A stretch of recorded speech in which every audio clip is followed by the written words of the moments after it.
आज सरकार के द्वारा और 1 बीघा में 3 क्विंटल गेहूं पैदा होता है और एमएसपी से 6,000 का हुआ। और यदि किसी का खेत हमें पट्टे पर लेना पड़ता है तो 6,000 रुपया उससे देने पड़ते हैं, 6,000 ऊपर से लाग लगती है। तो क्या फायदा हो जाएगा इस एमएसपी से? इसके लिए मरे जा रहे हैं बेमतलब में। ये कहें कि किसान आयोग बनाकर किसान आयोग फसलों के दाम तय करेगा तब तो फायदा हो सकता है। ये तो जानते तो कुछ है नहीं, आधे तो पागल हैं इनमें सब, और बिना वजह आंदोलन कर रहे हैं, बिना वजह उद्दंग कर रहे हैं। इस उद्दंग के वजह से प्रधानमंत्री ने कह दिया कि चलो ये सब क्योंकि आप तो हमेशा सरकार के पक्ष में खड़े दिखाई देते हैं। आप अपनी सभा में कृषि मंत्री को बुलाते हैं और कहते हैं कि मेरे 5 पांडव आएंगे, तो आपकी तो बात जायज है ना। सरकार ने आपको लगाया ऐसी काम के लिए, कभी कोई आंदोलन के लिए निकलोगे तो पता लगेगा कि डगर कितनी कठिन होती है। चरण सिंह साहब सरकार ने लगाया है हमें, सरकार ने काय के लिए लगाया है? सरकार ने लगाती जी भानु, और सरकार तुम्हारे भानु जी कानून सरकार ने हमें लगाया है और तुम्हें कांग्रेस ने लगाया है, तुम्हें कनाडा ने लगाया है, तुम फंडिंग लेते हो। हम कह रहे सीबीआई जांच की बात क्यों नहीं करवाते?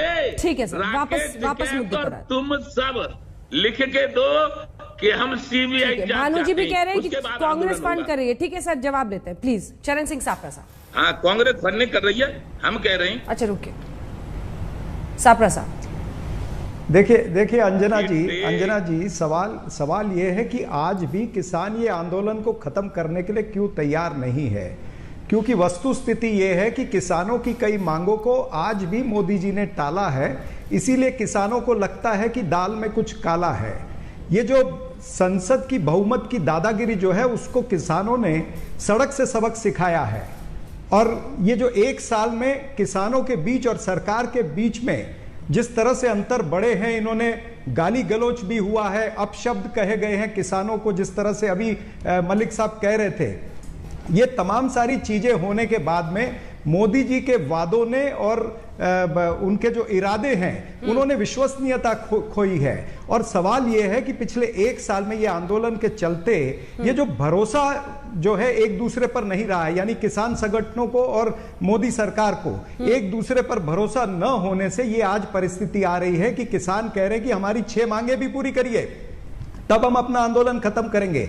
और ये मांगे जो है वो पुरानी मांगे हैं, एमएसपी की मांगे हो, बिजली संशोधन बिल की मांगे हो। अगर आपने कल कैबिनेट मीटिंग में ये बिल पर चर्चा की है तो आप एमएसपी पर भी ऑर्डिनेंस लाने की बात कर लेते। आप ठीक है कमेटी बना रहे हैं एक, लेकिन आप ऑर्डिनेंस ले आए। जब सरकार 7 वर्षों में 78 ऑर्डिनेंस ला सकती है, 80 ऑर्डिनेंस ला सकती है, तो आप एमएसपी के लिए भी ऑर्डिनेंस ले आइए, कमेटी भी बनाइए, वो समिति भी अपना काम करेगी जी। लेकिन किसानों को ये एश्योरेंस हो जाएगा कि हाँ एक ऑर्डिनेंस सरकार बना रही है, हमारी एमएसपी जो है उसको कानूनी जामा पहनाने का वादा जो है वो मोदी सरकार पूरा कर रही है। यानी ये जो भरोसे की कमी हुई है, इस वजह से ये आंदोलन लंबा चल रहा है और ये आंदोलन तब तक चलता रहेगा जब तक ये भरोसा किसानों को वापस नहीं आएगा। ये जुमला जीवी सरकार है, ये भाषण जीवी सरकार है। आपकी इसी बात से बुलेटिन की शुरुआत करेंगे। ठीक है, ब्रेक के बाद जब लौटेंगे तो आपकी इसी बात से शुरुआत करेंगे। क्या गौरव भाटिया